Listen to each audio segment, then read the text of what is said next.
porque con nosotros está el ingeniero José Blandón Castillo y ayer la procuradora pues contempla en una conferencia de prensa, ¿no?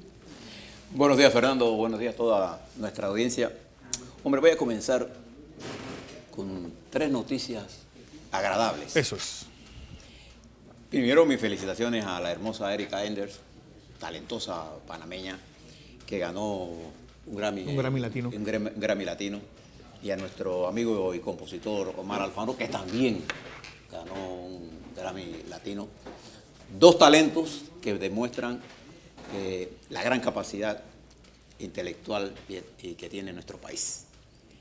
En segundo lugar, terminamos la semana contentos con la participación de nuestra selección, que de los 6 puntos que fuimos a disputar, quedamos con 4, ganamos fuera de casa y le empatamos a los mexicanos.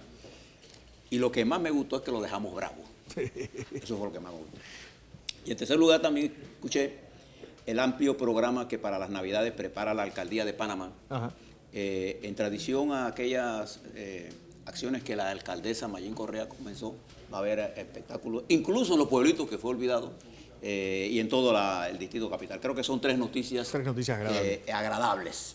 Una desagradable, que el gobierno va a tener que mirar, este problema de los tranques. Hay tranques por todos lados, pero particularmente en los fines de semana donde desaparece la policía de tránsito y el tranque sobre el puente Las Américas, o hacen algo, o paran los trabajos, o van a tener que tomar medidas serias, porque manejar se ha convertido en un deporte extremo en este país. Y si llueve, eso es el pandemonio, porque no hay policía en ningún lado. No hay policía en ningún lado. Parece que hay una orden de que no se refríen, y la dirección de tránsito, a la autoridad de tránsito no dice nada, la TT no dice nada, ayer las redes estaban inundadas de gente quejándose en todos los tonos. De manera que hay que prestarle atención a esto, y particularmente los fines de semana en donde todas las autoridades desaparecen. No hay cono, no hay nadie que guíe nada, y entonces es como si fuera una guerra salvaje. Y entonces siempre lo juega vivo en el camino haciendo lo que les da la gana. Hay que prestarle atención a esto. Bueno, volviendo a la pregunta suya, ayer escuché a la Procuradora General de la Nación, Kenia Porcel, y debo decir que personalmente siento un aprecio por el nivel intelectual de la Procuradora y su conocimiento de las leyes. O sea, eso quiero dejarlo claro, y no para mitigar lo que voy a decir, sino para expresar que yo siento un aprecio por su capacidad intelectual. Pero, señora Procuradora, ayer la escuché y vi varias veces su entrevista. En primer lugar, su lenguaje corporal me indicaba claramente el alto nivel de tensión en que usted se encuentra. Usted no necesita gritar ni ponerse tan agresiva cuando usted, que es una operadora de la justicia, tiene que transmitir un sentido de sensatez, de calma, etc. Eso no lo transmitió en esa conferencia. Entonces, el lenguaje corporal, que es más importante o tan importante que lo que usted diga, porque no solamente es lo que usted diga, sino cómo lo diga, cómo lo dijo, me pareció ver a un profesional, a una funcionaria altamente presionada. Voy a tomar 2 casos nada más, señora Procuradora. Usted expresó, cuando se refirió a la caja de ahorros, por ejemplo, que todo se había hecho, era como usted tenía una obsesión de decir que todo se ha hecho en el marco de la ley y el respeto al debido proceso. ¿Se lo dijo usted? Con respecto a la... No había usted terminado de esa conferencia cuando por la tarde ya nos enteramos que una juez pide que se le mande el expediente porque la fiscal estaba investigando fuera de término. Entonces, ¿cuál es el respeto al debido proceso? Si ya había vencido el término, lo que debió hacer la fiscal, yo no soy abogado, pero lo simple, pero producir un sobreseimiento provisional, y si había nuevas evidencias, abrir un nuevo expediente, ¿no? Ahora, ¿qué sucedía? Y este era un juicio político mío. Es que el tiempo jurídico del fiscal no coincidió con el tiempo político del Consejo de Seguridad. Porque el tiempo político del Consejo de Seguridad quería producir una detención inmediata de Ricardo Francolini y de el señor Morales, con una intención de que hacer daño a la plataforma, según ellos, de la estructura financiera de Cambio Democrático. Fíjate tú las invenciones que hacen.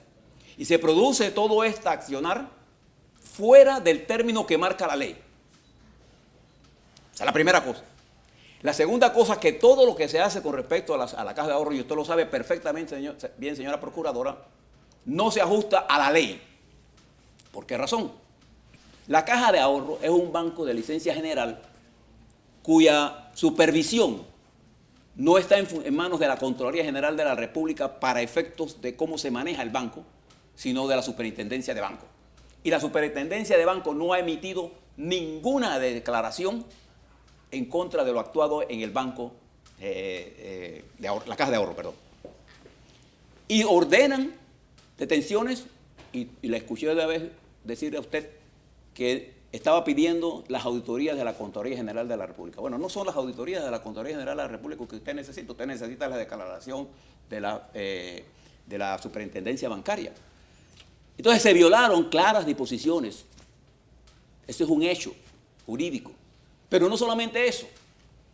En medio del proceso, que se hace fuera de tiempo, se filtran a los medios de comunicación, en particular al periódico La Prensa, los expedientes con el objetivo de hacer daño político. Y esa filtración solo viene de un lugar. Entonces, otra violación más. Y se mantiene detenido a 2 personas sin ninguna razón, y a otra se le da otra medida cautelar porque colaboraron en las peticiones que le hacían agentes de seguridad. Y ahí están los mismos abogados que le dicen permanentemente esto. Entonces, señora procuradora, no había terminado usted de hablar con una juez. Dice exactamente lo contrario. Entonces yo creo que ha llegado el momento de que actuemos en el marco de la ley. Eso es todo lo que estamos pidiendo. No es que se suspendan las investigaciones, sino que entre el proceso por el carril de la justicia. Eso es todo lo que queremos. El segundo elemento que le escuché a la señora procuradora fue en el caso del mayor Cedeño. Y vuelve a insistir ella que todo está dentro del marco de la ley y habla del sistema penal acusatorio que demuestra que está eficiente. Entonces yo me pregunto ahora, ¿estamos hablando el mismo lenguaje? ¿Estamos entendiendo lo mismo? ¿Se le han violado todos los derechos al ciudadano mayor? Yo no estoy diciendo si es inocente o no. Yo asumo que es inocente, tal como debe asumir todos los panameños cuando se da un tipo de acusación de esta manera, y lo debe asumir la Procuraduría General de la Nación. Sin embargo, yo he visto a funcionarios de la Procuraduría General de la Nación haciendo acusaciones cuando ellos son los rectores que deben inculcarle a nuestro pueblo que hay que presumir la inocencia de todos los panameños y panameñas de cualquier proceso que esté en desarrollo. Eso me lo explicó ella una vez a mí. Y yo veo que no hay ningún funcionario sancionado en la Procuraduría. Sí. Porque yo puedo decir, yo no soy autoridad. Puedo dar una explicación de lo que yo pienso y puedo estar equivocado. Pero en este caso se están violentando, tanto en el caso del mayor como en el caso de Jason Pastor y Francolini, claras disposiciones jurídicas por imponer la política antes que la justicia. Y usted sabe, señora procuradora, que los tiempos de la justicia no lo son los tiempos de los políticos ni de los medios de comunicación. Entonces se han utilizado medios para desprestigiar y se están utilizando políticos para impulsar procesos jurídicos al margen de la realidad jurídica. Entonces hay que ponerle un alto a eso. Y yo abogo por la independencia del Ministerio Público y del Consejo de Seguridad. Y abogo por legislaciones que penalicen a los señores del Consejo de Seguridad de este o de cualquier gobierno próximo, que haciendo uso de un poder al margen de la ley, invente casos jurídicos. Y yo estoy porque se legisle para hacerlos penalmente responsables de la violación de los derechos humanos y legales de todos los panameños y panameñas. No solamente del pasado gobierno, del presente gobierno y del futuro. Yo le puedo asegurar a todos los funcionarios públicos de esta administración que si en el futuro alguien hace algo contra ellos al margen de la ley, tendrán en mí un consecuente defensor de sus derechos. Porque no es un problema de que mi adversario yo lo trato de una forma y a mis amigos de otra. No. La ley, por eso que la justicia es sorda, ciega y muda. Porque se aplica con igual para todos, pero aquí no se está haciendo, señora procuradora. Y yo le sugiero que cuando usted vaya a dar una conferencia, no se moleste por las preguntas. No demuestre tanta vehemencia, porque cuando uno insiste mucho en una sola teoría de que estoy en la ley, a mí la repetición de ese estribillo me pareció una confirmación de que no se estaba dentro de la ley.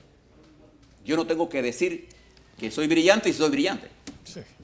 No tengo que decir que soy hombre si soy hombre. Soy mujer si soy mujer. No tengo por qué decirlo. Si estoy actuando dentro de la ley, no tengo por qué decir que estoy dentro de la ley. Es que la procuradora siempre debe estar dentro de la ley. Eso es una acción sine qua non. No puede haber una procuradora que esté al margen de la ley. No tengo por qué decirlo. Entonces yo le digo esto porque fíjese, Fernando, que precisamente ayer hacía un comentario con respecto a la declaración del presidente Varela de los papeles de Panamá, que para él, superado. Era un asunto superado, y yo dije que ese es el deseo del presidente, pero eso no es la realidad. Bueno, ayer, precisamente, el gobierno francés nos comunica formalmente, a través de un vocero del Ministerio de Economía de ese país, que nos van a mantener en la lista gris. ¿Y por qué? Porque Francia alega que nosotros no hemos cumplido las condiciones impuestas para salir de esa lista. Voy a dar dos de las condiciones que ellos ponen. Ellos dicen que nosotros no somos claros en el intercambio automático de datos y que Panamá en el acuerdo es impreciso, como efectivamente es impreciso. Y que las solicitudes que Francia ha hecho a Panamá para la investigación fiscal de 40 y tantos casos, más de la mitad de esos casos, Panamá no ha dado una respuesta contundente. ¿Quién es el responsable de eso aquí en Panamá? La DGI. ¿Pero es la responsabilidad de la DGI de Panamá? No. La Dirección General de Ingresos de Panamá no tiene el músculo jurídico para hacer valer en forma de cumplimiento inmediato las solicitudes que específicamente haga un país requiriendo si tal o cual persona información por haber evadido impuestos. Francia ha hecho solicitudes individuales que cuando la DGI la manda, la legislación panameña y los decretos que rigen esa materia le permiten a los bancos contestar o no contestar o contestar tonterías. Y cuando eso regresa a Francia, Francia piensa que se está burlando Panamá de ellos. Pero no es el gobierno, es que no hemos tomado las legislaciones. Y eso es lo que nos están exigiendo. Por eso yo dije, usted ha visto mi intervención durante las últimas semanas, que tenemos un ataque desde afuera del sistema. Y he pedido una unidad de acción para enfrentarnos.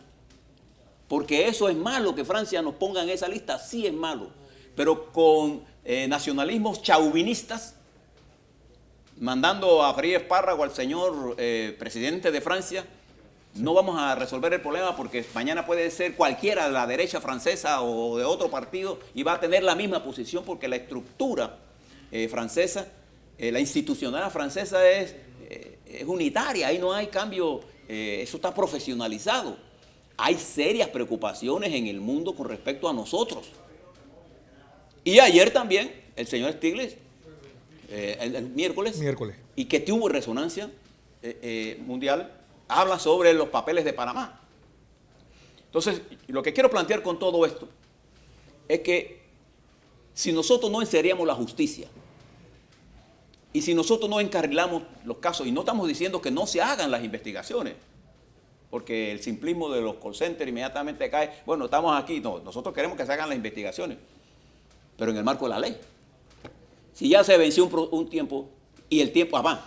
Fíjense que me lamentaría mucho que la fiscal intente buscar medidas dilatorias, porque por normas, por procedimientos, estas medidas son inapelables. Cuando un juez le pide a un fiscal que mande el expediente porque se le venció su plazo, eso tiene que mandar y se acabó.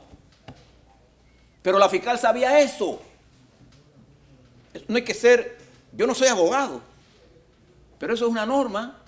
Y ellos saben cómo deben hacer, pero que había una presión para actuar de una forma, y entonces el tiempo político no coincide con el tiempo jurídico. Entonces, todas estas tramas que hemos armado es caldo de cultivo para que nuestros adversarios en el extranjero no sigan apretando las tuercas. Y Francia cerró la tuerca y hay un eje, no se engañen en esto, Alemania no le va a sacar la tabla a Francia, y menos en la nueva coyuntura que se habla de Alemania como líder y necesita a Francia para poder establecer una coordinación y darle aire político a la Unión Europea frente a la nueva administración de los Estados Unidos. Entonces, debemos actuar con mucha prudencia, con mucha inteligencia, con más apego a la ley y a la justicia y menos accionar político para buscar venganzas o ganancias políticas en unas elecciones cuyo futuro no sabemos cuál va a ser, y todo pronóstico que hagamos a partir de hoy no son más que meras especulaciones de gente que no sabe de política. Hay un estado de ánimo, señor presidente, señores miembros del gobierno, señores de la oposición, en la población panameña cada vez más creciente de odio, de desesperanza, de frustración. Cuando los pueblos se frustran, se llenan de odio, de rabia, dejan de pensar y se van a cualquier rama y se ahorcan con la primera rama que encuentran. Eso pasó en Inglaterra, acaba de pasar en los Estados Unidos. Léanse las últimas explicaciones que se están dando. Y pasará en cualquier país cuando no le prestamos atención a lo que está ocurriendo. Ayer había un odio colectivo, una rabia colectiva por el tráfico. Acuérdense que la política es local. Y entonces nosotros le estamos dando armas a nuestros adversarios diciendo que en Panamá los bancos del Estado están utilizando para hacer defraudaciones, cosa que no es cierta. No existe ningún peculado en la caja de ahorro, ni existe ningún peculado en el Banco Nacional. No hay nada, ninguna prueba que diga eso. Ninguna. Y eso lo debe saber el mundo. Entonces hay gente que no tiene la inteligencia para darse cuenta que yo le puedo hacer un daño particular a un grupo de personas aquí. Pero más importante que el daño que yo le haga a esas personas es el daño que yo le haga al país, Fernando y estimados televidentes. De manera que yo quedé muy preocupado por el nivel de estrés que observé en el lenguaje tanto de la procuradora como después del presidente. Entonces, cuando le hacen preguntas difíciles, se molesta. Mire lo que pasó ayer, voy a terminar con esto, en los Estados Unidos. Ayer, el secretario de Estado, el vocero del secretario de Estado de los Estados Unidos, estaba en una conferencia de prensa. Fíjate, que normalmente se dan en el Departamento de Estado de los Estados Unidos. En todas las cancillerías importantes se hace eso. Y estaba hablando él de un bombardeo a hospitales que se estaban haciendo en Alepo, un pueblo de Siria, en donde se está masacrando al pueblo. Y una corresponsal de la cadena rusa RT le hace una pregunta.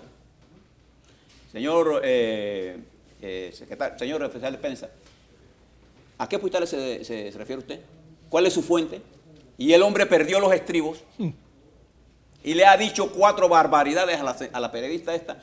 Y un miembro de la prensa norteamericana que estaba allí salió a defender el derecho de esta periodista y le dice al secretario, el vocero del Departamento de Estado, usted no puede hacer eso.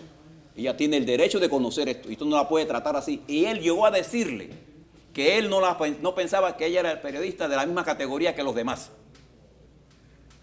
Jamás en la historia de la comunicación política institucional de los Estados Unidos yo había visto tamaña de torpeza de un vocero del Departamento de Estado de los Estados Unidos. Jamás. ¿Qué generó eso de inmediato? La respuesta del vocero de la Cancillería rusa, que dijo que rechazaba eso, y del canciller ruso que se encuentra en este momento en Perú, a donde va el presidente Obama y donde se encuentra el secretario Kerry. Y ella dice que si esa es la política de los Estados Unidos, entonces ellos van a hacer lo mismo con los periodistas norteamericanos en Rusia. ¿Por qué le traigo esto? Hombre, el trabajo de los periodistas es hacer las preguntas. No se molesten por eso. Mire la barbaridad. ¿Qué tuvo que hacer el Departamento de Estado? Contestarle después, bajarle el tono a esa discrepancia porque fue un grave error de comunicación. Y cada vez que un funcionario se molesta porque un periodista le hace una pregunta, el que queda mal es el funcionario. Porque el deber de los periodistas, cualquier periodista de este país le tiene que preguntar a la Procuradora General de la Nación si tiene pruebas del peculado o no de la caja de ahorro, si tiene alguna declaración, porque es que ellos están hablando del caso. Sí. Cualquier periodista le debe preguntar al presidente, ¿es verdad que los papeles de Fonseca no están haciendo daño todavía? Tiene el derecho de preguntárselo, hombre. Entonces, no seamos tan intolerantes, porque precisamente la capacidad de respuesta, mira, al presidente Obama, usted le puede preguntar lo que usted quiera. Lo que usted quiera. Y él tiene la capacidad de responder. Fíjese lo que acaba de pasar en los Estados Unidos. Y eso pasa con frecuencia. Ayer cuando le hacían preguntas, las respuestas eran en la cara, revela inmediatamente, ¿no? Así, el malestar. Entonces, le hago un llamado, Fernando, porque vienen tiempos muy difíciles. Esta decisión de Francia no es buena para Panamá. Yo no me alegro de lo que está ocurriendo. Es que yo no entiendo esto un ataque contra Varela nada más. Yo entiendo esto un ataque contra nuestro país. Y vienen más ataques. En Colombia hay un fermento antipanameño. Y nosotros todavía no tenemos una estrategia de cómo reaccionar frente a Colombia. Entonces, el país está siendo atacado, no el presidente Varela. Entonces, lo que estamos sugiriendo al presidente Varela es que necesitamos un frente unitario de todas las estructuras políticas del país para poder buscar una solución a esa agresión internacional que puede o no puede hacerse, depende de lo que hagamos, más grave si nosotros no tenemos una clara visión de cómo manejarnos con la nueva administración de los Estados Unidos. Eso es lo que yo estoy pidiendo. Y que no estemos destruyendo instituciones financieras que son el eje de nuestra economía y que está fortaleciendo la tesis de los de afuera que nos quieren atacar por resolver problemas de riña, de barrio, cuando tú lo puedes resolver en una buena conversación. De manera que yo quería hablar del PRD, pero lo voy a dejar para el lunes, porque nada más le adelanto. El Partido Revolucionario Democrático, su nueva junta directiva, toma posición el 30 de noviembre. Y a esa nueva junta directiva se le abre un nuevo escenario. La victoria de estas elecciones fue del Grupo de Renovación, tal como lo habíamos pronosticado nosotros aquí. Pero tienen mayoría. Pero sin el apoyo del Grupo Vinicio Robinson, el PRD no tiene unidad. Es decir, puede tener una mayoría, pero no hay unidad. Entonces, de eso quiero hablarle el lunes y de las tareas que se desprenden y de la nueva situación política que genera esta confrontación interna dentro del PRD, que ahora va a ser medida por las fuerzas que perdieron las elecciones y que va a poner al PRD en una disyuntiva. O se convierte en un partido de oposición o sigue siendo un partido sin identidad política. De eso vamos a hablar el lunes. Así es. Tantas noticias todos los días, Fernando. Así es.